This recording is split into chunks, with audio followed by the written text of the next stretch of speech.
지난 시간에 합당한 자인 연고라, 그 합당한 자가 무언가를 상고하다가 이제 끝이 났습니다. 사대에 옷을 더럽히지 아니한 자가 몇 명이 있다. 옷을 더럽히지 아니한 자는 3정 1절에 살았다 하는 이름을 가졌으나 죽은 자가 옷을 더럽히는 자예요. 살았다 하는 이름을 가졌으나 죽은 자는 뭐냐? 이제 금초대의 교회가 무엇인지를 알고 마지막 환란 때 이루실 구원의 말씀이 무엇인지는 알고는 있어요. 알고는 있는데 하나님께서 주신 그 말씀에 합당한 믿음의 열매를 맺고 있지 못한 자, 요거 죽은 자인 겁니다. 내게 주신 하나님의 말씀에 합당한 믿음의 열매를 맺기 위해서 부단히 나아가야 되는 거예요. 사도 바울은 어떻게 했어요? 나는 이제까지 잡은 것으로 여기지 아니하고 앞에 있는 표대를 부르신 상을 위해서 지금도 쫓아간다. 아니, 내일 모레 순교할 건데도 사도 바울은 그러한 중심으로 늘 하나님 앞에 있었던 거예요. 우리도 마찬가지거든요.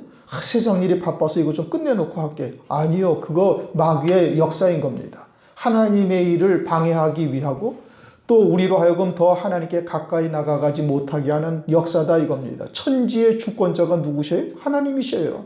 그러면 그 하나님께서 그 마귀를 왜 허용했겠어요? 네가 과연 믿음으로 살겠느냐? 네가 과연 이러한 환경 가운데에서도 믿음을 굳게 지키겠느냐? 하나님이 다 달아보시는 거거든요.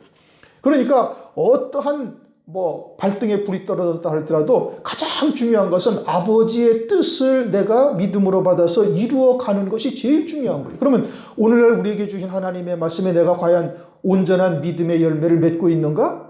맺지 못하면은 그러면 살았다는 이름을 가졌으나 죽은 자다 이겁니다. 또 순교의 신앙에 섰다 할지라도 하나님께서 더 큰 은혜를 베푸셔서 이제 환난 날에 두 증인으로 쓰시겠다 하는데 아니 나는 여기가 좋사오니 하고서 앉아있는 것도 뭐예요? 그것도 살았다는 이름을 가졌으나 죽은 자다 이겁니다.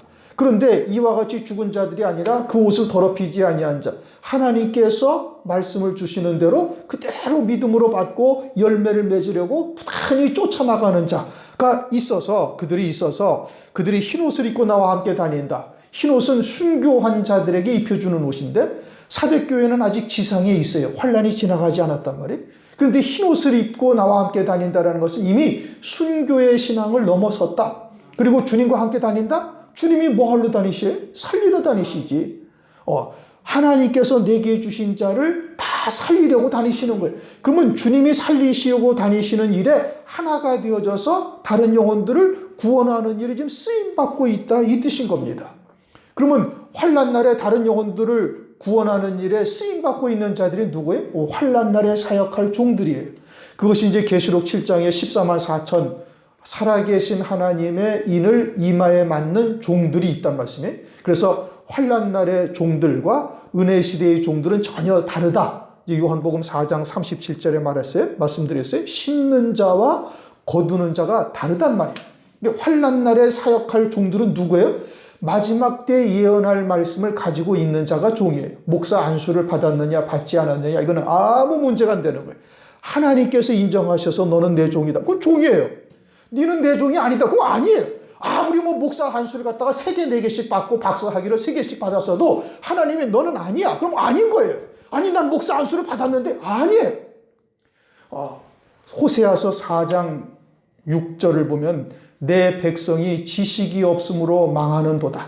그리고는 4장 9절에 가서는 장차는 백성이나 제사장이나 일반이다 이겁니다. 왜? 말씀이 없으니까. 마지막 때 구원하실 하나님의 말씀을 가지고 있지 못한 자는 그 구원에서 다 탈락되는 것이고 그 마지막 때 구원하실 하나님의 말씀을 가지고 있어서 그것으로 예언하는 자들은 그게 마지막 때 종들인 거예요. 그게 쓰임받는 자들이란 말이에요. 그렇게 심는 자와 거두는 자가 전혀 다른 거예요. 그러니까 마지막 때 흰옷을 입고 나와 함께 다닌다는 것은 14만 4천의 종들이요. 이들이 중간에서는 그 14만 4천이 활약을 하는 장면이 나오질 않아. 그런데 7장에 나오고 14장 1절에 가서 14만 4천이 시온산에 어린 양과 함께 딱 서 있어요. 그럼 시온산에 어린 양과 함께 딱 서 있다는 것은 어떻게 되는 거예요? 죽었다는 얘기예요. 그 영이 지금 하나님 어린 양과 함께 있는 거예요. 그런데 그 중간에는 일하는 것이 없어요. 그러면서 이제 두 증인이 계시록 11장에 딱 등장을 하는 겁니다. 그럼 두 증인이 앞서서 계시록 10장에 뭐가 있어요? 사도 요한이 천사가 한쪽 발로는 바다를 밟고 한쪽 발로는 땅을 밟고 서 있는 천사의 손에 작은 책이 있단 말이에요. 펴놓인 작은 책. 그걸 사도 요한이 먹으니까 네 입에서는 꿀같이 다나 네 배에서는 쓰리라. 그러니까 실제 먹어보니까 그렇게 됐어요. 그러니까 천사가 뭐래요? 이제 네가 임금과 백성과 나라들에게 다시 예언하여야 하리라 하고서는 11장에 가서 두 증인으로 딱 넘어가는 거예요. 그러면 말세의 두 증인은 어떻게 해야 된다는 거예요? 이제 사도 요한을 통해서 계시해 준 거예요. 이 천사의 손에 들려진 표놓인 작은 책을 반드시 먹어야 할 것이고 그것이 환난 날에 예언할 예언의 말씀인 거예요.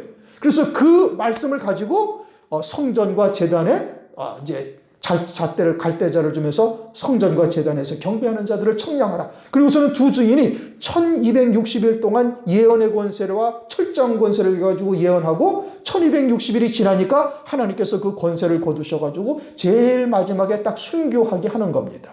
그게 누구예요? 그게 환난날 사역할 종들이에요. 그게 14만 4천의 살아계신 하나님의 인을 이마에 맞은 종들이다 이겁니다. 그게 흰 옷을 입고 나와 함께 다니는 자가 되는 거예요.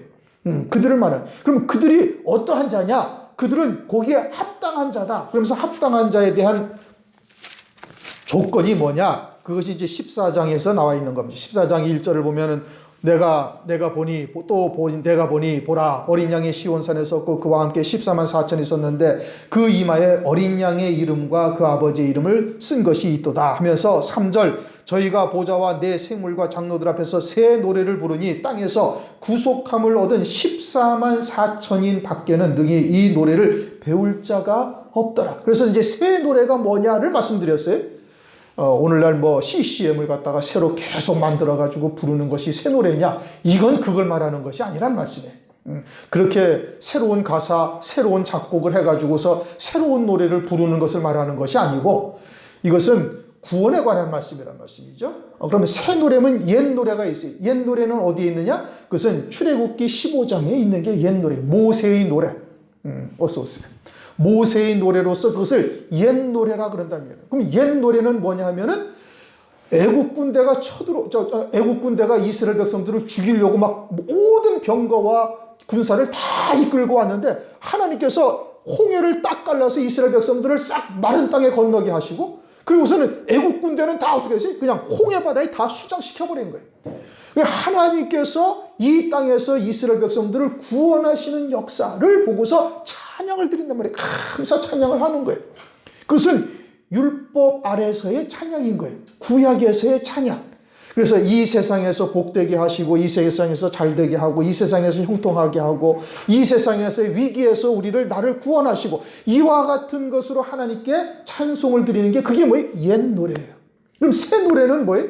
새 노래는 더 좋은 영광, 더 큰 영광을 위해서 하나님께서 이 땅에 악한 자를 두셔가지고 때로는 핍박하고 때로는 고통을 주기도 하고 때로는 죽이는 권세까지도 적그리스도에게 주어서 순교케 하심으로 첫째 부활의 영광 어린 양의 아내로서 세우시는 이와 같은 역사를 찬양을 드리는 거예요. 그러니까 빌립보 16장에 보면 사도행전 16장을 보면 빌립보 감옥에 사도 바울이 착고에 채워가지고 그 지하 감옥에 얻어맞고 착고에 채워가지고 감옥에 있으면서 꼼짝달싹을 못하면서도 거기서 어떻게 하나님께 찬양을 드린단 말이에요. 그러니까 막 옥터가 막 지진이 나서 흔들려가지고 옥문이 다 열리는 이적이 벌어지잖아요.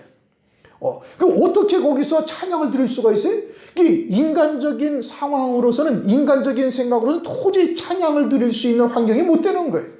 그런데 사도 바울은 이미 셋째 하늘까지 보고하고 자기에 대한 위에서 예비하신 영광이 무엇인지를 다 알고 앉아있고 그리고 이와 같은 역사 악한 자들을 통해서 핍박당하게 하고 고통을 겪게 하는 것이 장차 나로 저 큰 영광에 이르게 하시는 하나님의 역사라는 것을 알고 있단 말이에요. 그러니까 오히려 그것을 통해서 하나님께 감사 찬송을 드린단 말이에요. 이게 새 노래를 부르는 자예요. 그럼 14만 4천이 새 노래를 부른다는 것은 뭐예요? 적그리스도를 하나님께서 사랑하셔가지고 그에게 엄청난 권세를 줘서 성도들을 갖다가 죽이는 권세까지 주는 큰 칼을 받았더라. 성경에 보면 그렇게 말씀하셔요. 요한께서 큰 칼을 받았다는 어느 누구 지위고하 남녀노소를 막론하고 다 죽일 수 있는 권세를 받았다 이거. 그럼 하나님께서 적그리스도를 사랑해가지고 그에게 큰 칼을 줘서 죽이는 권세, 하나님의 사랑하는 성도들을 죽이는 권세를 그에게 줬겠어요? 누구를 하나님이 사랑하시? 신앙의 정절을 지키는 자들을 사랑하시지. 그런데 왜 적그리스도에게 권세를 주어서 성도들을 핍박하게 하고 심지어는 예수를 부인하지 않으면 죽이겠다 해서 심지어는 순교케 하는 역사가 무엇이냐? 그것을 통해서 우리로 하여금 순교를 통해 어린 양이 안에 그리스도의 신부로 세우시는 하나님의 역사라는 것을 확신하고 있는 거예요. 그게 14만 4천의 종들의 노래요. 그것이 새 노래를 부르는 자다 이겁니다. 옛 노래를 부르는 자는 이와 같은 핍박, 환난 또는 순교를 통해서 더 큰 영광에 이르게 하시는 하나님의 역사를 깨닫지를 못하는 거예요. 그저 세상에서 좋은 것이 들어오고 세상에서 잘 되고 뭔가 생각했던 대로 막 형통하게 되어지면 그걸로 좋아하고 찬송하고 할렐루야 하다가 고난이 닥치면은 조금은 참지요. 그러다가 더 길어지고 더 고난이 크게 되어지면 그때는 내가 뭐 11조를 안 했습니까? 주일성수를 안 했습니까? 어쩌고 저쩌고 하면서 원망 불평한단 말입니다. 그런 자들은 새 노래를 부를 자격이 없는 거예요. 그런데 14만 4천은 어떻게? 이 새 노래를 부르는 자다 이겁니다. 그것을 깨닫고 있는 거예요. 악한 자를 두신 뜻이 무엇인지를 알고 있다 이겁니다. 왜 환난을 두셨는지를 알고 있는 거예요. 그러니까 오히려 이와 같은 믿음에 서러선 자는 지금이라도 내일부터라도 환난이 시작되기를 바라지요. 오히려 그와 같은 때에 우리가 쓰임받고 더 큰 영광으로 이룰 수 있으니까. 여러분들은 어떻게 생각하시는지 모르지만 일반적으로 그냥 은혜 시대에 이렇게 신앙생활 해가지고는요, 어린 양의 아내나 그리스도의 신부는 그거는 우리와는 상관이 없는 영생입니다. 도저히 거기에 우리는 일생을 아주 산제사, 산제물로 살았다 할지라도요, 어느 누구도 이 은혜 시대에 나는 어린 양의 아내 그리스도의 신부의 신앙에 이르렀다고 장담할 수 있는 사람 한 명도 없습니다. 있을 수가 없어요. 그런데 환난이라는 것을 두셔가지고 그냥 도매값으로 순교당하게 하는 거예요. 이 마지막 때. 이 마지막 때 그와 같은 하나님의 은혜가 우리 앞에 예비되어져 있다는 것이 이 새 예루살렘 성 어린 양의 안에 그리스도의 신부의 영광이 무엇인지를 깨닫고 알게 되어진다면 이거는 정말 뒤집어질 노릇인 겁니다. 이전에 우리 이전 세대들은 그 많은 고난을 겪고 그 많은 힘든 일들을 겪었다 하시라도 이와 같은 영광의 자리에 누구도 딱 들어섰다고 장담할 수 있느냐? 그건 장담할 수가 없는 거예요. 그런데 오늘날 우리들에게 이 마지막 때 사는 우리들에게 그와 같은 말세에 감추었던 것, 말세에 숨겨졌던 것이 다 드러나고 그냥 열려져서 우리로 하여금 그냥 거저먹다시피 가는 겁니다. 그러니 이것이 얼마나 큰 은총이에요. 그 다음에는 뭐라고 말씀하고 있어요? 이제 4절, 14장 4절입니다. 이제 그 흰 옷을 입고 나와 함께 다니는 자들이 합당한데 그 합당한 자인 연고인데 그 합당한 이유가 뭐냐를 이제 14장에 여기서 지금 말씀하고 있는 거예요. 4절, 이 사람들은 여자로 더불어 더럽히지 아니하였다. 여자로 더불어 더럽히지 아니했다는 것은 뭐 음행하지 아니하였다 이 뜻이 아닙니다. 그런 것이 아니고 요한계시록에서의 여자는 딱 둘만 나와요. 음녀와 해입은 여자. 해입은 여자는 진리의 교회요. 그것은 일곱 금초대의 교회를 말하는 것이고 음녀는 해입은 여자 외에 일곱 금초대 교회에 남은 이외의 모든 교회가 다 음녀인 겁니다. 그들은 짐승표를 받고 짐승을 경배하는 자들이고 음행의 포도주에 취한 자들이. 그러니까 여자와 더불어 더럽히지 아니했다는 것은 이 음행의 포도주가 무엇인지를 분별하고 그것을 마시지 아니했다 이겁니다. 주님께서도 쓸개탄 포도주를 맛보시고 마시고자 아니하시더라.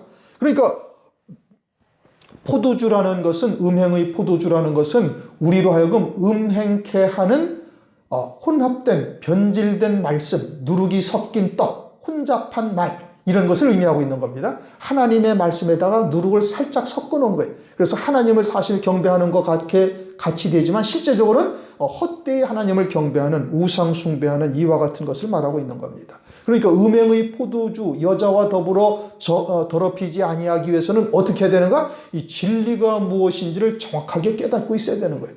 뭐가 음행의 포도주요, 뭐가 혼잡한 말씀인지를 분별할 수 있는 자가 되어지면은 그 진리를 깨닫고 있으면 그냥 자연적으로 아는 거예요.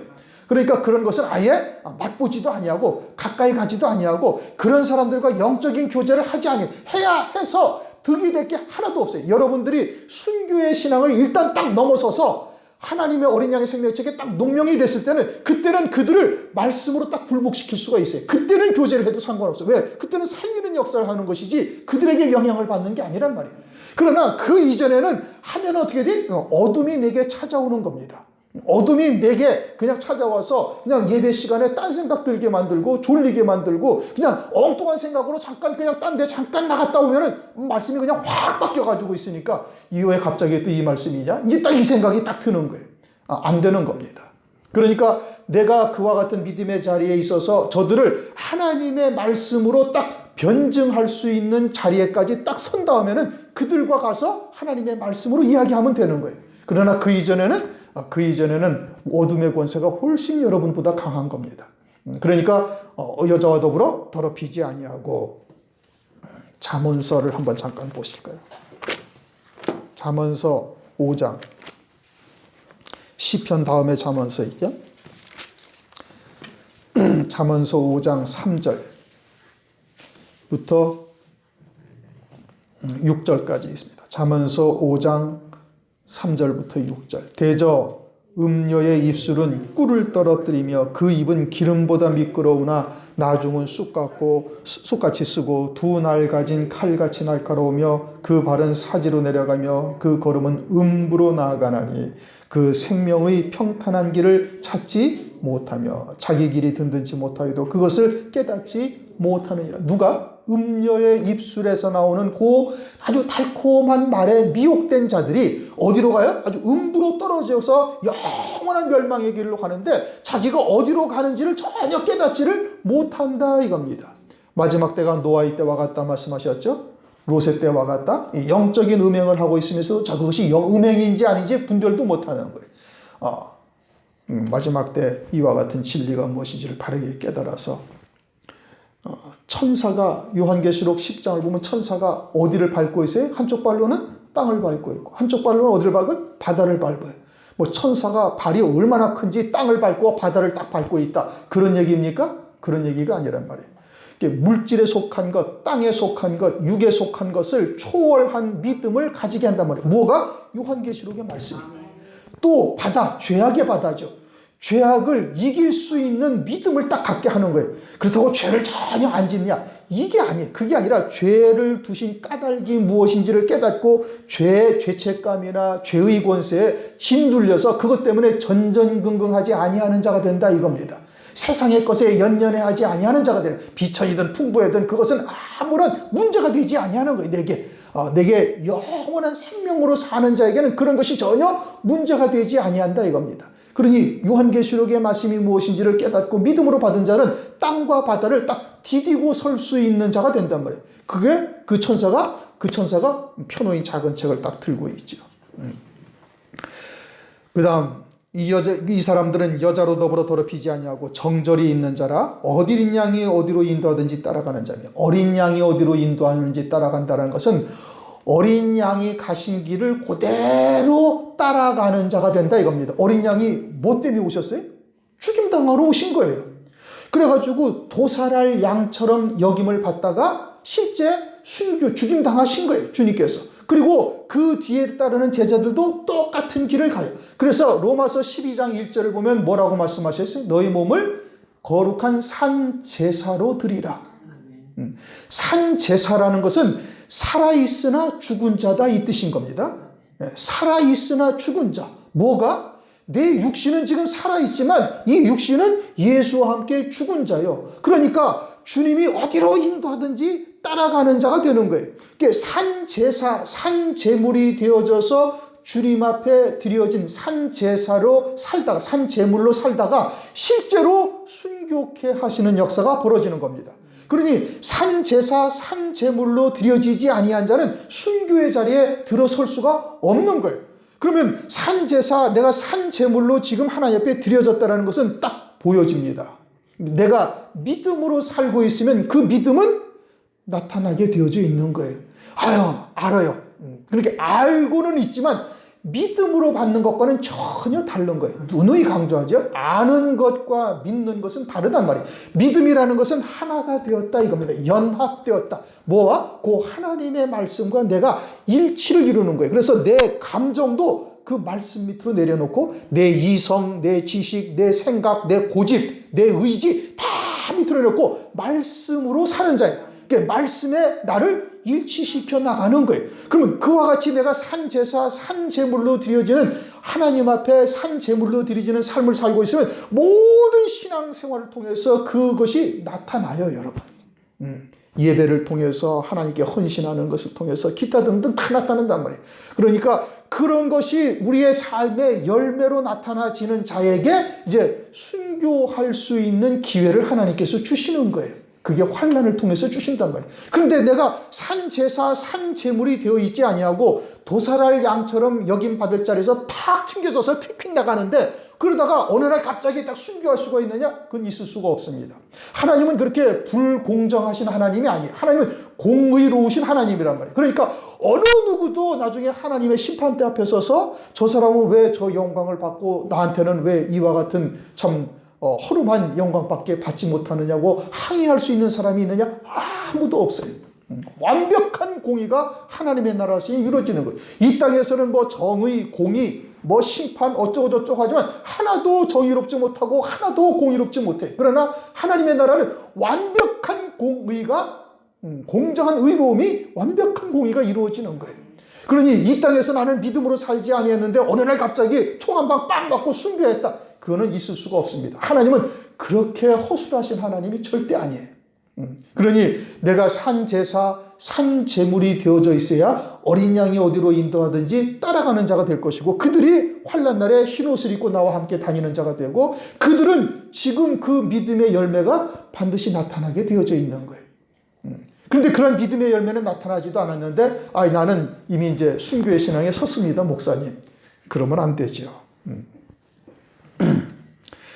그 다음 5절 그 입에 거짓말이 없고 흠이 없는 자. 여기서 거짓말이 없다라는 것은 그냥 일상에서 거짓말을 안 한다 이게 아닙니다. 그렇다고 또 일상에서는 그냥 거짓말을 해도 상관없다. 이거는 또 더더군다나 아니야. 이게 말씀의 초점을 그렇게 흐리면은 이거는 정말 곤란한 겁니다. 그건 하나님의 말씀을 완전히 이제 육으로만 보는 거예요.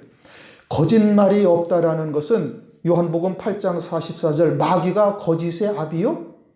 그러니까 마귀로 말미암은 누룩이 섞인 혼잡된 말씀을 전하지 아니한다 이겁니다. 거짓말이 없다라는 것은 그와 같이 거짓 선지자에 의해서 혼잡하게 한 하나님의 말씀을 하지 아니하는 자가 되는 거예요. 그러면 진리가 무엇인지를 정확하게 깨닫고 있어야 그런 말을 하지 않는 겁니다. 우리가 이 땅에 육신 잃고 보냄도 받았으니까 육신의 복도 받아서 잘 살다가 천당에 좋은 자리에 가십시다. 이런 이야기 하면은 그건 전혀 안 되는 겁니다. 그런 것은 세상의 것은 우리의 하나님의 말씀의 초점의 대상이 될 수가 없어요. 장성한 분량에 이르는 자들은 그것은 우리의 기도의 제목에도 들어가질 않아요. 기도 가운데 들어갈 수도 없어요. 기도 가운데 지금 요한복음 17장에서 주님이 어떻게 기도하셨는지를 여러분 한번 다시 천천히 읽어보세요. 지금 요한복음 17장을 거의 한 달 가까이 상고를 했어요. 새벽마다. 한 줄 하고 끝나고 한 줄 하고 끝나고 어떤 달은 많이 한 날은 겨우 두 절 하고 그래서 거의 한 달 동안을 17장만 가지고 했어요. 주님이 어떻게 기도하셨는가? 그것은 우리 모든 그리스도인들의 가장 모범적인 기도고 우리가 그러한 그의 기도할 수 있는 자리에 들어설 수 있어야 되는 거예요. 그런데 거기에는 이 세상에 속한 것은 단 한 토시 하나도 들어가 있지 않습니다. 다 뭐가 되세요? 아버지의 뜻과 아버지의 뜻을 어떻게 이루어갈 것인가 여기에만 모든 초점이 다 맞추어져 있어요. 그러면 우리의 기도가 그래야 되는 거예요. 그게 온전한 장성한 분량의 신앙에 가진 자, 아비의 신앙에 이른 자가 해야 할 기도다 이겁니다. 세상에 속한 것은 아주 토시 하나, 획 하나도 들어가 있지 아니한 거예요. 그것이 온전한 새로운 피조물로서 내가 영으로 기도하는데 어떻게 육에 속한 것이 거기에 섞일 수가 있냔 말이에요. 이거는 지금 무언가 크게 착각하고 있는 거예요. 육신에 속한 것은 여기에 아예 들지도 아니한단 말이에요. 내가 아들로서 지금 아버지 앞에 예배를 뭘로 드려요? 아들로 드려야지. 여러분 하나님 앞에 예배 드리는 거예요? 아버지 앞에 예배 드리는 거예요? 아버지 앞에 예배 드리는 거예요. 누구한테 기도하는 거예요? 하나님께 기도하는 거예요? 아버지께 기도하는 거예요? 아버지께 기도해야 되는 거예요. 아들로서. 그러면 영으로서 기도한단 말이에요. 영으로서 기도한다는 것은 육체를 벗어난 영으로서 새로운 피조물로서 이 새 생명으로서 하나님 앞에 나와 기도하고 하나님 앞에 지금 찬송을 하고 하나님 앞에 예배를 드리는 거예요. 그런데 이 새 생명으로 드리는 이 영원한 생명으로 드리는 예배, 뭔 세상의 것이 여기에 섞일 이유가 뭐가 있어요? 이거는 내가 지금 육으로 살고 있다 이 뜻인 겁니다. 그러니 지금 입에 거짓말이 없다는 것은 세상에 속한 것이 하나도 들어있지 아니하다는 거예요. 오직 영생에 관한 하나님의 말씀으로만 충만해 있다 이겁니다. 그 다음 거짓말이 없고 흠이 없다. 흠이 없다. 참 어려운 말씀이죠, 그렇죠? 예수님은 이 땅에 육체로 오셨지만 육체로 사시지 아니하고 뭘로만 사셨어요? 하나님으로만 사신 거예요. 이게 완벽한 그리스도인이에요. 우리도 세례받은 자가 되어져서 믿음으로 예수와 함께 우리의 옛사람은 십자가에 못 박혀 죽었음을 믿어요. 내 육체는 이미 2000년 전에 예수와 함께 죽은 거예요. 2000년 전에 예수와 함께 죽었고 이제는 그리스도 안에 있는 새 생명으로만 사는 자 되게 하시려고 여러 가지로 말씀을 통해서 깨닫게 하시고 또 연단하시고 그렇게 해서 조금 육체적으로 육신적으로 좀 세상으로 조금 한 발 나가려고 하면 그냥 한 대 와서 얻어맞고 그래서 다시 주님 앞에 무릎 꿇고 그래서 영원한 생명으로만 사는 자로 우리를 이끌어가고 계신다 이 뜻인 겁니다. 그런데 우리는 육체를 입고 있잖아요. 그렇죠? 예수님은 죄 없으신 몸이고 우리는 남자의 후손이라 죄 있는 몸이고 그러면 어떻게 해야 온전한 생명으로만 사는 자 되는가? 창세기 6장을 보면은 노아를 의인이라고 얘기를 하시죠. 그때는 율법도 없었어요. 의인이라고 얘기하시고 당세의 완전한 자다 이겁니다. 아니 율법도 없는 양심의 시대에 노아를 하나님께서 완전한 자다. 에녹은 하나님과 동행하다가 그냥 죽음을 보지 아니하고 하나님 나라로 데려감을 입고 노아는 아주 하나님께서 당세의 의인이요 완전한 자다라고 칭찬을 하셨어요. 아니 그런데 여러분 그 이후 홍수 이후에 노아가 술 먹고 포도주를 너무 과하게 마셔가지고 실수를 했단 말이에요. 그런데 하나님은 뭐라고 그래? 완전한 자다 이겁니다. 아주 의인이다 이겁니다. 그럼 노아가 어떻게 했는데? 노아는 하나님께서 홍수로 심판하시겠다는 말씀을 절대 신뢰해버린 거예요. 그리고는 모든 삶의 목적, 모든 삶을 그 방주를 짓는 일에만 전심전력하는 거예요. 그것을 위해서 먹고 그것을 위해서 자고 그것을 위해서 일을 하고 방주 짓는 일을 위해서 모든 삶의 초점을 거기에다가 다 맞춘 거예요. 이제 그럼 하나님의 말씀에 자기의 모든 삶을 다 걸었다 이겁니다. 오늘날로 말하면은 하나님의 말씀, 마지막 때에 따른 하나님의 말씀을 믿는 믿음으로만 사는 거예요. 그 하나님의 말씀을 믿음으로 살기 위해서 모든 다른 삶을 초점을 거기에다만 다 맞춘단 말이에요. 방주를 짓는, 심령의 방주를 짓는 거에만 모든 초점을 다 맞추면 하나님은 그것을 의로 보시는 거예요. 내가 죄를 여전히 넘어지고 실족하고 그러고 있어요. 그럼에도 불구하고 내 모든 삶의 초점을 하나님의 말씀과 하나가 되어져 하나님의 발걸음을 옮기려고 그것을 위해서 기도하고 그것을 위해서 밥을 먹고 그것을 위해서 밖에 나가서 일을 하고 그것을 위해서 사람을 만나고 그것을 위해서 모든 삶의 초점을 거기에다가 맞추면 그게 의로운 자인 거예요. 무슨 얘기인지 이해가 되셨습니까? 그러면은 죄를 지어도 상관이 없으니까 이제 또 이렇게 얘기하면 곤란한 거예요. 내가 새 피조물이 되어져서 하나님의 말씀과 하나가 되어져서 사는데 어떻게 육신의 그냥 정욕, 육신의 일락 이것을 쫓아 살아갈 수가 있어요. 이것은 그렇게 이야기를 한다면 이거는 하나님의 말씀의 초점을 전혀 다른 시각으로 바라보고 있는 거예요. 내가 새 피조물이 되어졌고 하나님의 은혜를 입어서 하나님의 말씀을 쫓아 믿음으로 부단히 쫓아가는 자가 어떻게 세상의 일락을 쫓고 육신의 일락을 쫓아서 곁길로 빠질 수가 어떻게 있어요?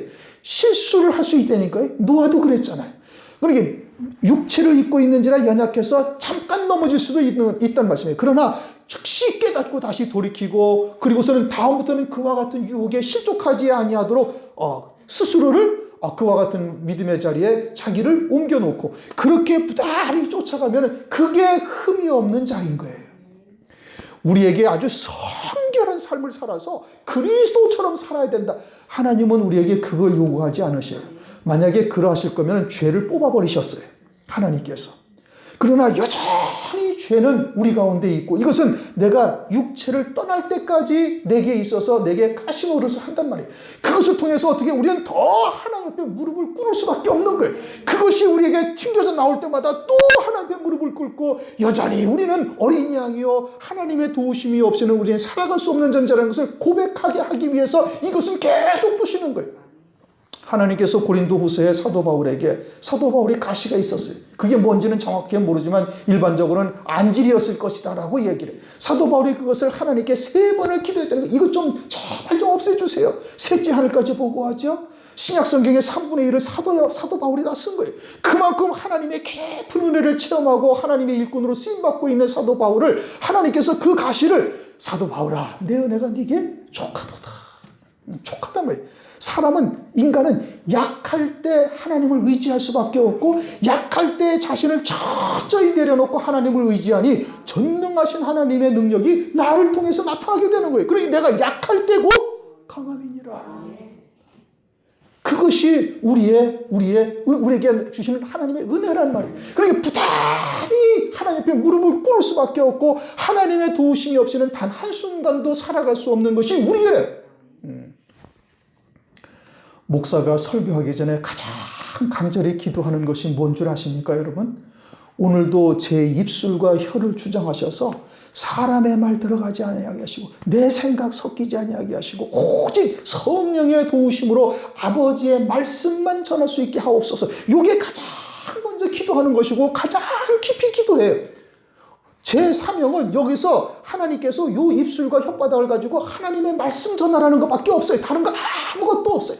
그렇게 해서 여러분들의 영혼이 하나님의 나라가 어떠한지를 바라보게 하시고 그것을 소망하게 하시고 그 말씀이 여러분의 신비하게 아주 번개처럼 임하고 천둥처럼 임해가지고 그 말씀에 붙들려 살아갈 수밖에 없도록 이끌어 가시게 해달라고 그것밖에 기도하는 것이 없다 이겁니다. 우리의 삶이 여러분의 삶은 이제 삶의 현장에서 그렇게 나타나야 되는 거예요. 오직 노아처럼 방주 짓는 중심으로 온전히 하나가 되어서 나가는 자, 요게 흠이 없는 자예요. 하나님이 보시기에 그건 완전한 자다 이겁니다. 왜? 넘어져야 안 넘어질 수도 있어요. 그러나 그 믿음을 보시고 하나님께서는 당세의 의인이요 완전한 자라고 말씀하신다 이겁니다. 그게 흠이 없는 자예요. 누가? 14만 4천의 종들이 그러하다 이겁니다. 이것이 합당한 자다 이겁니다. 그러한 자를 순교의 신앙에 올라선 그와 같은 믿음의 자들을 환난날의 두 증인으로 쓰시는 거예요. 아무나 쓰냐? 절대 그렇지 않습니다. 전능하신 하나님, 전지전능하신 하나님께서 우리의 중심까지도 다 읽으시는 거예요. 다 감찰하신단 말이에요. 우리의 마음이 어떠한지 다 한단 말이에요. 그리고 그에 합당한 종들을 하나님께서 기름 부어 세우시는 거예요. 그리고 마지막 때 하나님께서 예언의 권세와 첫장 권세를 주셔서 어느 누구도 그들을 건드리지 못하면서 1260일 동안 3년 반 동안 예언하게 하시고 말하는 대로 재앙이 임해서 대적하는 자들을 그냥 그 자리에서 불러다 살라버리든지 지진을 막 일으키든지 하나님께서 그들을 통해서 하나님께서 구원하실 자들을 마지막 때 구원하시는데 그들이 어떠한 중심이었다? 새 노래를 부르는 자예요. 거짓이 없고 흠이 없는 자예요. 어린 양이 어디로 인도하든지 따라가는 자예요. 정절을 지키는 자, 여자와 더불어 더럽히지 아니한 자여야 된다 이겁니다. 그러니 오늘날 우리들이 어떻게 신앙생활을 해야 되는가를 지금 말씀하시고 있는 겁니다. 5절 이기는 자는 뭐가 이기는 자예요? 이와 같이 살았다 하나 이름은 가졌으나 죽었음을 깨닫고 그 자리에서 빨리 돌이켜 일어나는 자예요. 온전치 못한 부분들을 깨달아서 바로 서는 것이 이기는 것이다. 그렇게 이기게 되어지면 어떻게 한다는 거예요? 흰옷을 입고 주님과 함께 다니게 하신다 이겁니다. 흰옷은 순교의 신앙을 넘어선 자에게 하나님께서 주시는 거예요. 아유 목사님 나는 순교만 생각하면 목이 서늘하고요. 나는 그 자리에 갈 수 있을지 모르겠어요. 그러나 지금 주시는 은혜대로 그냥 받고 믿음으로 받으면은 그러면 하나님께서 하시는 거예요. 우리와 똑같은 아브람을 하나님께서 아브라함이 되게 하신 것이 하나님이 하신 거예요. 우리와 똑같은 베드로를 사도로 만드신 분이 누구예요? 하나님이시라니까요. 베드로 봐요. 우리가 똑같다니까요. 승질 급한 거 하며 바짝바짝 나서는 거 하며 어쩌고 하면서 그러는데 그 베드로를 갖다가 하나님께서 바꾸셔가지고 사도로 세우시는 거예요. 도마? 아이고 나는 손가락을 넣어봐야 알겠습니다. 그런데 그러한 도마에게 주님이 나타나셔가지고 얘야 써봐라. 그게 얼마나 기가 막힌 노릇이란 말이에요. 우리가 그러한 하나님의 사랑을 지금 잊고 있다 이 뜻인 겁니다. 그러면 믿음으로 받은 자는 하나님께서 행하시는 거예요. 내일 일은 내일 염려할 것이고 그냥 오늘 하루 내게 주신 믿음의 분량대로 오늘 내게 주신 믿음의 분량대로 그 깜냥대로만 오늘만 이기면 되는 거예요. 내일은 내일 아버지께서 또 이길 수 있는 은혜를 또 베풀어 주시니까 오늘만 이겨나가면 환난 날에는 하나님께서 알아서 하신다니까요. 우리의 신앙을 세우셔서 그때야 하나님께서 일으키신다 이겁니다. 내가 그 이름을 생명책에서 반드시 흐리지 아니하고 그러면 흐려짐을 당하는 자들도 있다 이 뜻인 겁니다. 생명책에서 흐려짐을 당하는 자들도 있어요. 그러면 생명책에서 흐려짐을 당한다는 것이 지옥에 간다는 뜻이냐? 그런 뜻은 아닙니다. 시간이 다 돼가지고 또 우선 요한계시록 20장을 보십시다.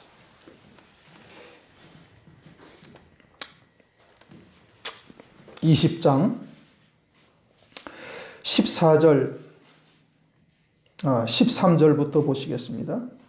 12절부터, 11절부터 읽습니다. 11절.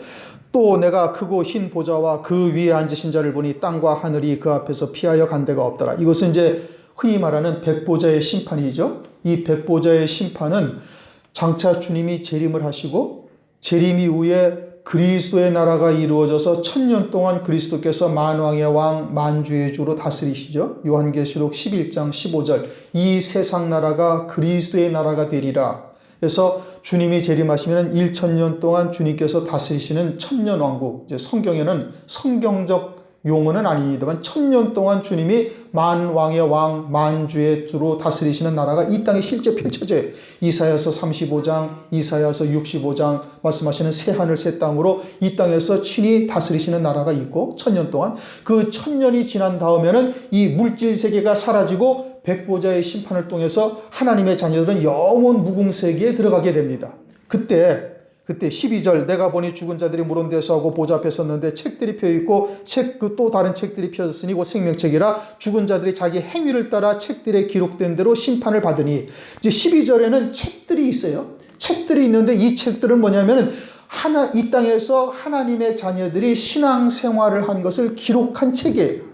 어떠한 열매를 맺었는가를 기록한 책이 있고 또 13절 바다가 그 가운데 죽은 자들을 내어주고 또 사망과 음부도 그 가운데서 죽은 자들을 내어주매 각 사람이 자기 행위대로 심판을 받고 사망과 음부도 불못에 던지오니 여기서 불못이라는 것이 지옥입니다. 불못이라는 것이 지옥인데 사망과 음부가 지금 지옥은 아니죠. 그렇죠? 만약에 사망과 음부가 지옥이라면 지옥이 지옥에 떨어진다는 이 이상한 일이 벌어지는 겁니다. 그것은 아니에요. 그러니까 사망과 음부가 지옥이 아닙니다. 그러면 누가복음 16장에 호화로에 연락하던 부자가 음부에 떨어졌어요? 그게 지옥이 아니에요? 지옥이 아니란 말씀이에요. 그렇게 호화로에 연락하던 부자가 음부에 떨어졌는데 그 음부에 있던 자들도 다 내어준단 말이에요. 사망과 음부에 있던 자들, 바다에 있던 자들도 다 나와서 백보자의 심판을 받는 거예요. 심판을 받고 사망과 음부는 어디로 가요? 지옥의 불못에 딱 떨어진다는 말씀이죠. 그러니까 지옥이 아니란 말이에요. 지옥에 떨어지는 것이 뭐다? 그게 둘째 사망 곧 불못이다. 그 다음에 15절 누구든지 생명책에 기록되지 못한 자는 불못에 던지우리라. 그렇게 말씀하고 있죠. 그러면 생명책에 15절에 생명책에 기록되지 못한 자는 불못에 던지운다. 그럼 생명책에 기록된 자는 불못에 던지우지 아니한다 이겁니다. 이 생명책이라는 15절의 생명책과 12절의 생명책은 다른 책이에요. 15절에 있는 생명책은 호적과 같은 생명책이에요. 그래서 여기에 기록된 자는 불못과 지옥과는 전혀 상관이 없는 자들이다 이겁니다. 그 15절의 생명책은 우리의 호적과 같은 생명책이 되는 거예요. 그리고 여기에 기록된 자는 전혀 지옥과 상관이 없는 자들이 되는 것이고 12절에 기록된 생명책은 요 15절의 호적과 같은 생명책에 기록된 자들이 이 땅에서 어떠한 신앙생활을 하며 어떻게 열매를 맺었는가를 기록하는 것이 12절의 생명책이에요. 무슨 얘기인지 이해가 되셨습니까? 또 계시록 13장을 보면 어린 양의 생명책이 또 있어요. 계시록 13장 8절을 보시면은 계시록 13장 8절을 보시면은 죽임을 당한 어린 양의 생명책에 창세 이후로 농명되지 못하고 이 땅에 사는 자들은 다 짐승에게 경배하더라. 이 어린 양의 생명책이라고 또 있죠. 또 계시록 7장을 가면 14만 4천의 종들이 또 있어요. 그러면 14만 4천의 종들이 이름이 기록된 책이 또 따로 있는 거예요. 그러면 주님께서 지금 말씀하시는 이 흐리지 못한다, 생명책에서 흐리지 아니한다라는 여기에 대상되는 책, 그러니까 흐려지는 생명책도 있단 말씀이에요. 흐려지는 생명책은 뭘 말하는 거냐? 그것은 행위를 기록한 생명책을 말하는 거예요. 이 땅에서 신앙생활을 아주 그냥 허랑방탕 호화로이 연락하다가 딱 떨어진 자는 그 생명책에서 이름이 흐려졌단 말씀이에요. 그러니까 누가복음 16장을 보면 호화로이 연락하던 부자가 있고 나사로라 이름한 거지가 있어요. 왜 부자는 이름이 없어요? 호화로이 연락하면서 이 땅에서 한 톨의 열매도 맺지 못했기 때문에 이 행위를 기록한 생명책에서 그 이름이 지워진 것이고, 나사로라 이름한 거지는 그 이름이 성경책에 기록되어 있다는 것은 하나님의 생명책에 그 이름이 기록되어져 있으니까 아브라함의 품에서 낙원에서 안식하며 기뻐하며 누리는 자가 되었다, 이 뜻인 겁니다. 이제 다음 시간에 하십시다. 시간이 좀 많이 걸릴 것 같으니까. 한 가지만 말씀을 먼저 드리면은 창세기 1장 3절 4절을 보면 하나님께서 빛이 있으라 하심에 빛이 있었고 하나님께서 빛과 어둠을 나누시니 하나님이 보시기에 좋았더라, 그렇게 말씀하셔요. 그러니까 이제 많은 신학자들이나 이런 사람들이 큰 광명 작은 광명은 넷째 날에 만드셨는데 도대체 첫째 날에 이 빛이라는 게 도대체가 뭐냐? 그러니까 이제 연구해가지고 어떻게 결론을 냈는가 하니 이거는 가시광선이 아니라 비가시광선의 빛을 말씀하시는 것이다. 가시광선이라는 것은 우리 눈에 보이는 이러한 빛을 말하는 것이고, 비가시광선이라는 것은 눈에 보이지 아니하는 빛을 창조하셨다, 이렇게 얘기를 합니다. 하나님은 사람들에게 과학적으로 입증이 되셔야 하나님이 되셔요? 아니에요? 아니에요. 하나님은 그냥 하나님이셔요. 우리한테 입증을 받아야 할 이유가 하나도 없어요. 굳이 천지 창조를 이렇게 했다라고 해서 내가 하나님이라고 우리한테 설명을 해주어야만 하나님이 되시고, 그러지 아니하면 하나님이 아니 되시는 건 아니란 말씀이에요. 그런데 성경은 무엇을 위해서 기록하셨다? 영생을 위해서 기록하였다. 요한복음 5장 39절. 이거는 절대 잊어버리면 안 되는 거예요. 너희가 성경에서 영생을 얻는 줄 알고 상거하거니와. 그러면 성경에서는 창세기로부터 요한계시록까지 모든 말씀이 어디에 초점이 맞추어져 있어요? 이 영생에 초점이 맞추어져 있는 거예요. 그러면 지금 이 창세기 1장 3절 4절에 빛이 있으라 하시며 빛이 있었고 빛과 어둠을 나누시니까 좋았더라는 이 빛은 뭐냐? 이것이 영생과 어떤 관계가 있느냐? 이거를 찾아야 되는 거예요. 요한복음 1장 4절을 한번 보십시다.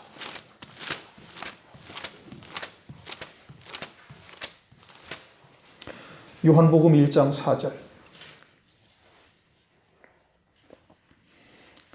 그 안에 생명이 있었으니 이 생명은 사람들의 빛이라. 아멘.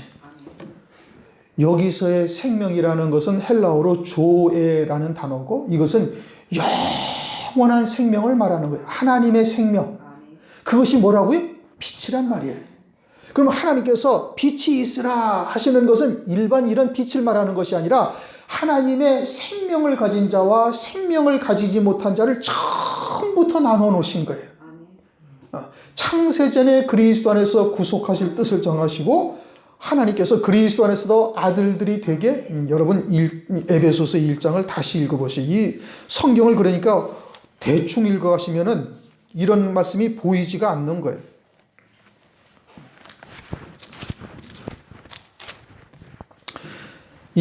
에베소서 1장 3절부터 5절까지 있습니다. 찬송하리로다. 하나님 곧 우리 주 예수 그리스도의 아버지께서 그리스도 안에서 하늘에 속한 모든 신령한 복으로 우리에게 복 주시되 곧 창세전에 그리스도 안에서 우리를 택하사 우리로 사랑 안에서 그 앞에 거룩하고 흠이 없게 하시려고 그 기쁘신 뜻대로 우리를 예정하사 예수 그리스도로 말미암아 자기의 아들들이 되게 그 다음에 어떻게 했어요? 하셨으니 이미 끝났단 말이에요. 내가 아직도 태어나기도 이전에 에덴 동산을 짓기도 이전에 이미 하나님의 아들들이 되게 하셨단 말이에요. 그러면 창세전에 그들을 그리스도 안에서 구속하실 뜻을 예정을 하시고 장차 이루어 가실 것이다? 아니면 이미 구속하셨다는 거예요. 어떤 거예요? 이미 구속하셨다는 거예요. 이미 아들들이 되기까지 하셨는데 그 아들들이 되게 할 자들을 그리스도 안에서 이미 거룩하고 흠이 없게 하실 뜻을 이미 끝내놓으신 것이고 그 앞에 3절 하늘의 모든 신령한 모든 복으로 복 주시려고 그 복도 이미 다 되어져 있는 거예요. 그러니까 베드로전서 1장 4절 산 소망을 우리에게 가졌으니 하늘에 너희를 이건 썩지 않고 쇠하지 아니하고 더럽지 아니하는 것이니 이건 하늘에 이미 간직하신 이미 하신 것이라 이미 하늘에 예비되어져 있단 말이에요. 그러니까 우리를 이미 하나님께서 빛과 어둠을 하나님께서 이미 나누어 놓으신 거예요. 하나님의 생명을 가진 자와 하나님의 생명을 가지지 못한 자들을 애시당초부터 나누어 놓으셨단 말이에요. 베드로와 가룟 유다 없어요? 없단 말씀이에요. 그는 애시당초부터 딱 나누어 놓으신 거예요. 너희 중 하나는 마귀니라. 그거는 애시당초부터 하나님의 생명을 가지지 못한 자로 애시당초부터 있었던 것이고 베드로는 애시당초부터 하나님의 생명을 가진 자로서 하나님께서 예정해 놓으신 거예요. 이미 하나님이 그리스도 안에서 아들들이 되게 하셨느니라. 끝났단 말씀이에요. 그게 빛과 어둠을 나눠 놓으신 거예요. 그리고 넷째 날에 가서 다시 빛과 어둠을 또 나눠. 아니 빛과 어둠을 나눠 놓으셨는데 왜 빛과 어둠을 또 나눠 놓으셔요? 이 빛 가운데 하나님의 자녀들 가운데 또 빛의 자녀로서 어둠의 작은 자로서 또 나눠 놓으시는 거예요. 그러니까 예수님 오셨을 때 대제사장 서기관들은 하나님의 자녀를 말이에요. 창세기 1장 3절에 빛에 속한 자들인데 그런데 예수님이 오셨을 때 그들은 어디에 속한 자예요? 어둠에 속한 자예요. 마귀에게서 났느니라. 이 회칠한 무덤 독사의 새끼들아. 그러니 그들은 예수님이 오셨을 때 어둠에 속한 자로서 하나님께서 이미 나눠 놓으신 거예요. 멸망의 자식들만 멸망하고 내게 주신 자는 내가 하나도 잃지 아니하였삼나이다. 무슨 말씀인지 이해가 되셨습니까?